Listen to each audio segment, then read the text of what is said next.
Ngayong gabi sa Reporter's Notebook, ang nakababahalang pagtaas ng kaso ng HIV. Kung wala pa man tayong epidemya ngayon, nasa bingit na tayo ng epidemya. At ang kasong kinakaharap ni Senador Ping Lacson. Masasabi natin na isa na siyang wanted dito sa NBI. The only time you can declare a person to be a fugitive if he has abandoned his case.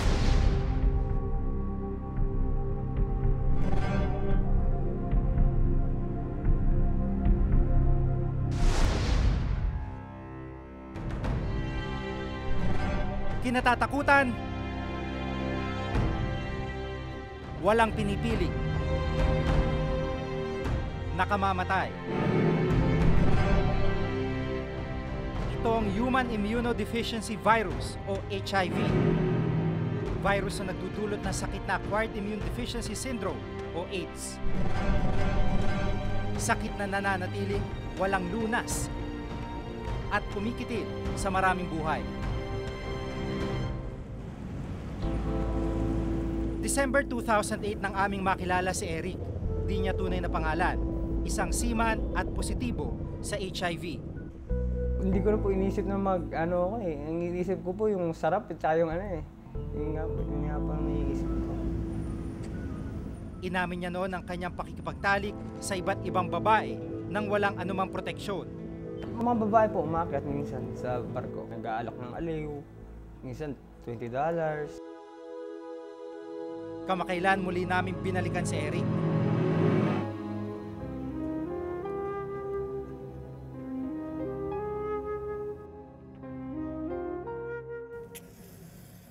Nalaman naming isang buwan matapos ang aming panayam sa kanya, pumanaw na pala siya.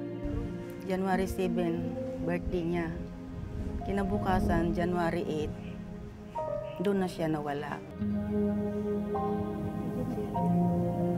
Hindi tanggap ng kanyang lola ang naging sanhi ng kanyang kamatayan. Komplikasyong dulot ng HIV ang ikinamatay ni Eric. Hindi niya ako masisi na nangyari sa kanya yung ganun kasi kumbaga sa sarili niyang kagustuhan eh. Dumagdag pa sa papahabang bilang ng mga namamatay dahil sa HIV si Eric. Nananatili ang banta ng virus at patuloy din ang pag-akyat ng bilang ng mga dinadapuan ng kamandag nito. Nagsimula ang lahat ng magpabalik-balik ang ubo ng 24 na taong gulang na si Gab, di niya tunay na pangalan. Dahil sa pangamba, nagdesisyon siyang magpakonsulta sa doktor. Pinatesak ng doktor ng HIV, rapid test. Then, after that, it came out positive. Sinisira ng HIV ang immune system ng katawan ng isang tao. Dahilan para mawala ng depensa ang katawan ng tao laban sa mga impeksyon at sakit. Kabilang si Gab sa mahigit 4,000 HIV positive sa Pilipinas at sa mahigit 30 milyong positibo sa buong mundo. Kung tutusin, mababa ang prevalence rate o pamamalagi ng HIV sa Pilipinas. Pero ayon kay Dr. Edsel Salvaña, isang infectious disease expert, nakababahala ang pagtaas ng bilang ng mga bagong kaso ng HIV sa bansa. Is a very small portion of our population. Pero kung titingnan mo sa Southeast Asia, in the last few years, na-overtake na natin ang numbers ng Singapore at ng Hong Kong. Noong taong 2000, may isang bagong kaso ng HIV kada 3 araw ang naitatala. Naging isang kaso bawat araw noong 2007 hanggang dumoble ito sa 2 kaso kada araw noong nakarang taon. At nung nakarang buwan lamang, umakyat na ito sa 3 kaso kada araw. Kung ikukumpara sa buong mundo, kabaligtaran daw ang takbo ng ating istatistika. Simula taong 2001, bumaba ng 17% ang bilang ng mga bagong kaso ng HIV sa buong mundo. Pero sa Pilipinas, lumundag na ito ng mahigit 300%. Ang dating tahimik na virus, ngayon pinangangambahang tila nasa bingit na ng epidemya. Mula taong 1996 hanggang 2006, 10 taon na lumipas para dumoble ang bilang ng mga bagong kaso ng HIV sa bansa. Pero noong 2007 hanggang 2009, sa loob lamang ng 2 taon, dumoble na kagad ang bilang ng mga bagong kaso ng HIV sa bansa. Aminado ang Department of Health sa lumalalang sitwasyon ng HIV sa bansa. Dapat ang mangyari, lahat tayo, hindi lamang Department of Health, ay pag-igihang mabuti ang pag-aalaga para hindi na kumalat yung HIV/AIDS. Kasi kung wala pa man tayong epidemya ngayon, nasa bingit na tayo ng epidemya. And gusto ko rin sabihin sa kanila na huwag silang matakot kasi ako nga nakalabas ako eh. Lindol sa Haiti, mahigit 200,000 ang kumpirmadong patay. Libo-libo pa ang pinangangambahang nakabaon sa hukay. 4 na Pilipino po ang namatay sa lugar na ito. Ngayong Martes, mula sa nag-iisang Philippine News Team na nakapasok sa Haiti, sa pangunguna ni Jiggy Manican, saksihan ang kanilang tunay na kalagayan. Paano sila babangon at anong leksyon kaya ang mapupulot ng Pilipinas sa trahedyang dumama sa Haiti? Martes sa Reporter's Notebook, pagkatapos ng saksi.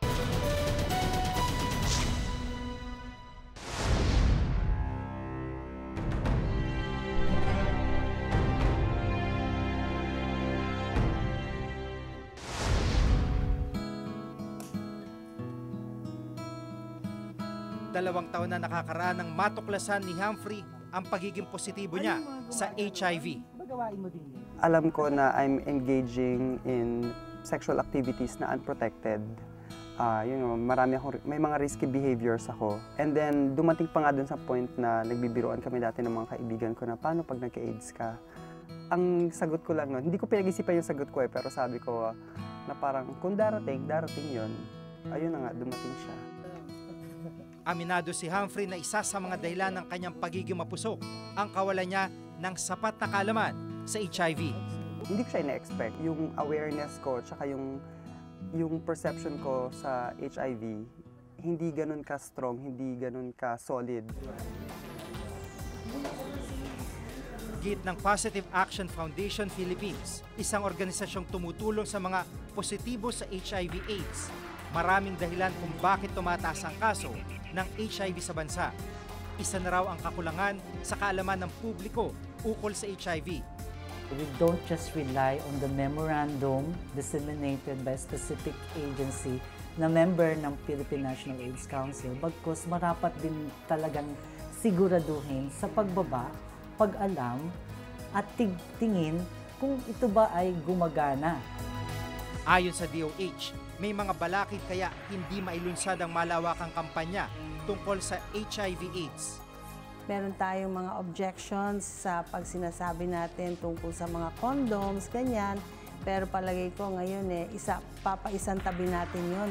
Dapat ay hindi na tayo magbulag-bulagan. Sa pinakahuling bilang, halos 70% ng mga kaso ng HIV ay nailipat sa pamamagitan ng di-protektadong pagtatalik. Kung tumataas ang naitatalang kaso ng HIV sa bansa, marami pa raw ang hindi naiuulat. Sa pagtataya ng UNAIDS, nasa humigit kumulang 12,000 ang bilang ng positibo sa HIV sa bansa. Part of the problem nga is hindi nagpapatest ng mga tao. Kung nahawa ka ngayon, siguro within 2 weeks magkakaroon ka ng tinatawag natin na acute retroviral syndrome. Ang acute retroviral syndrome, parang tarkaso lang yan. So lalagnating ka, magkakaroon ka ng mga kulani na inflamed, tapos actually bumubuti siya. Tapos pagkatapos nun, relatively wala ka nang mararamdaman hanggang magkaroon ka na ng full-blown AIDS, mga 8 to 10 years. Sa ganitong sitwasyon, ang isang positibo sa HIV ay maaaring makahawa nang hindi niya nalalaman. Kaya't ang pagpapatest ang isang mabisang paraan para maiwasan ang epidemya. Importante na maging aware yung publiko na nandito talaga yung threat ng HIV at AIDS. So, importanteng mag-ingat ang mga tao. At kung sa tingin nila na expose sila, kailangan talaga magpa-test sila kasi hindi mo naman masasabi kung sino yung infected unless malala na talaga. Ngunit diskriminasyon pa rin daw ang dahilan kung bakit hindi lumalantad o tumatangging magpa-test ang mga maaaring positibo sa HIV tulad ni Gab. Ang hirap din kasi panganay ako sa pamilya. So, hindi, kumbaga, kung ako yung magkakasakit, ay sasabihin ko sa kanila na may ganito akong sitwasyon ngayon, paano na sila kumbaga? Para naman kay Humphrey, mas pinili niya lumantad upang magsilbing halimbawa sa iba pang HIV positive. Na-realize ko na maraming tao na napakadaling maghusga, maraming tao na napakadaling magturo ng daliri para sisihin ka, maraming tao na madaling matakot kasi hindi nila alam kung ano yung nasa harap nila. And gusto ko rin sabihin sa kanila na huwag silang matakot kasi ako nga nakalabas ako eh. Sa kasalukuyan, wala pa ring natutuklas ang lunas ang HIV. Tanging ang gamot na tinatawag na antiretroviral drug o ARV ang iniinom ng mga HIV positive upang mapalakas ang kanilang immune system. Ngunit giit ng Positive Action Foundation, ang mga gamot na ito ay hindi galing sa gobyerno, bagkus ay pinondohan ng Global Fund. Katunayan hanggang 2012 na lamang ang mga gamot na ito. Malapit na ang panahon na, takdang panahon na iiwan na ng Global Fund. Sana pag dumating yon, meron na tayong sariling pera na pangbili ng ARV. Yun ang hiling at panawagan sa mga namumuno ngayon, no? Sa mga susunod na taon kung saan mawawala na yung tulong ng Global Fund, pag nag-deliberate ang bagong kongreso ngayong taon, ay baka maisama na ang panukalang yan sa budget ng Department of Health at aaksyonan yan ng mga bagong mahahalal sa Kongreso. Isang Pilipinas sa ilang bansa sa mundo na may sariling batas ukol sa edukasyon at pag-iwas sa HIV at AIDS.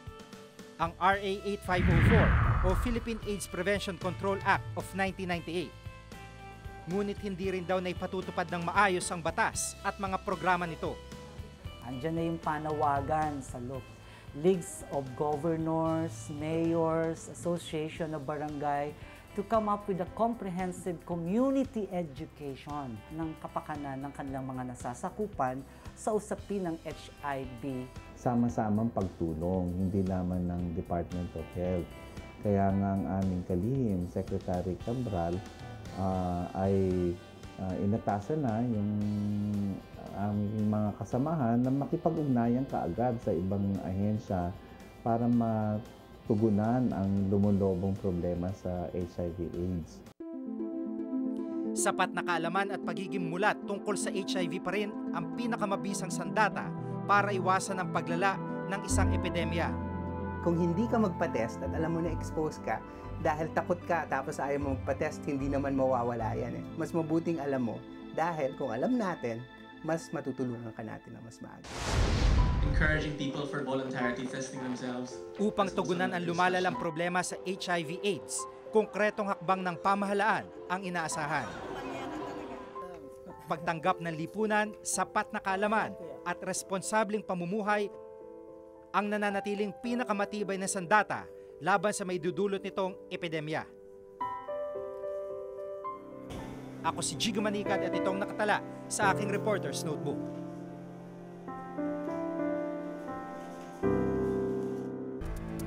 Masasabi natin na isa na siyang wanted dito sa NBI kasi considering na mayroon ng warrant of arrest na iniso sa kanya. The only time you can declare a person to be a fugitive if he has abandoned his case and he has totally and completely abandoned his defense.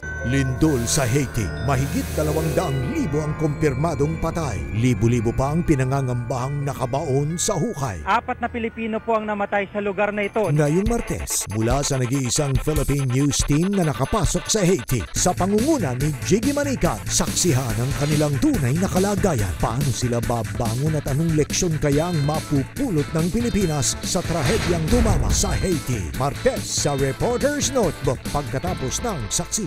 Lindol sa Haiti, mahigit 200,000 ang kumpirmadong patay. Libo-libo pa ang pinangangambahang nakabaon sa hukay. 4 na Pilipino po ang namatay sa lugar na ito. Ngayong Martes, mula sa nag-iisang Philippine News Team na nakapasok sa Haiti, sa pangunguna ni Jiggy Manican, saksihan ang kanilang tunay na kalagayan. Paano sila babangon at anong leksyon kaya ang mapupulot ng Pilipinas sa trahedyang tumama sa Haiti? Martes sa Reporter's Notebook pagkatapos ng saksi.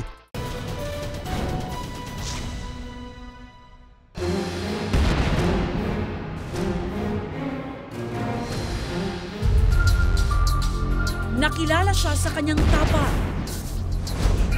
Mula sa pagiging kadete, ang pulis tumaas ang ranggo hanggang umabot sa pinakamataas na pwesto. May ibang humanga, may ibang namuhi, hanggang ang kontrobersyal na pulis nahalal sa Senado. Pero ngayon, tinutukis ng mga otoridad dahil para sa kanila, si Senador Panfilo Lacson, wanted. Taong 2000, natagpo ang patay ang publicist na si Bobby Dacer at driver nitong si Emmanuel Corbito.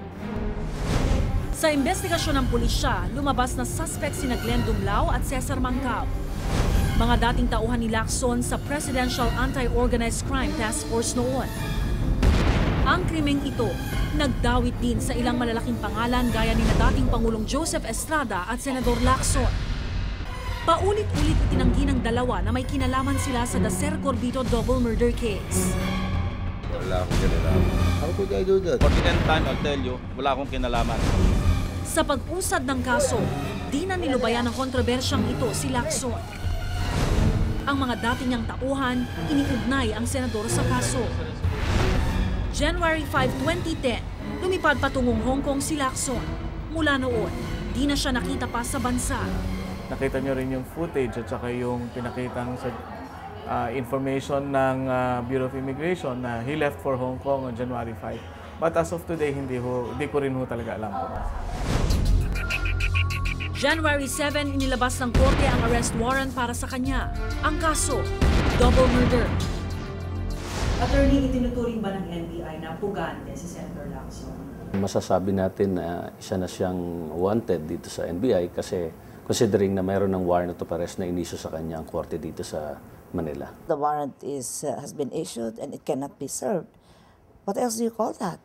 Hindi pwedeng i-declare na fugitive si Senator Lacson dahil as of this time, kami mga abogado, hindi naman namin inabandona yung defense ni Senator Lacson. The only time you can declare a person to be a fugitive if he has abandoned his case and he has totally and completely abandoned his defense. But not Senator Lacson. Ayon sa kampo ni Lacson, masyado raw idinidiin ng pamahalaan ang senador sa double murder case, kaya wala itong nagawa kundi umalis sa bansa. Hindi naging patas. Na ikaw kukuha ng mga testigo, ikaw gagawa ng mga affidavit, ikaw magre-resolve ng kaso, tapos ikaw din mag-a-announce na bago ko pa lang kayo nagdidesisyon na matibay na yung ebidensya laban kay Senator Lacson. He was given all the opportunities to pursue the different processes under the law. Hindi panggigipit yun. Sa paniniwala raw ng senador, nanganganib siya kung mananatili siya sa Pilipinas. Kung alam niyang tutuluyan siya, pwede may warrant na i-issue laban sa kanya. In the service of the warrant, maraming pwedeng mangyari. Kaya nga, hindi mo rin masasabi dun sa tao. Di ba? Pwedeng sabihin na nag-resist ng arrest, pwedeng tuluyan na lang. Pero walang maibigay na pisikal na ebidensya ang kanyang panig para maging batayan ng takot ng senador. Para sa kanila, iisa ang dahilan ng sinasabi nilang pangdidiin kay Lacson, politika. Sino ba ang pwede nating sabihin na #1 critic ng Arroyo administration? Sino ba ang nagbunyag ng mga anomalies sa gobyerno? Yung kay First Gentleman, yung ZTE, yung kay Garciliano, yung mga winetap na mga conversations. Sino ba nagbunyag nyon? Hindi ba si Senator Lacson? Nagkaroon ng conclusion ang husgado na talagang may probable cause, kaya nag-issue na ng warrant of arrest. So, hindi yung kung ano ang aking masasabi, kundi ano ang naging konklusyon. At ngayon, nandun na sa husgado, pati husgado, yun na ang konklusyon, that there is probable cause. Ayon sa isang political analyst, malaki ang epekto ng pagkawala ni Lacson. Nabawasan ng isang kritiko, malakas na kritiko yung administrasyon.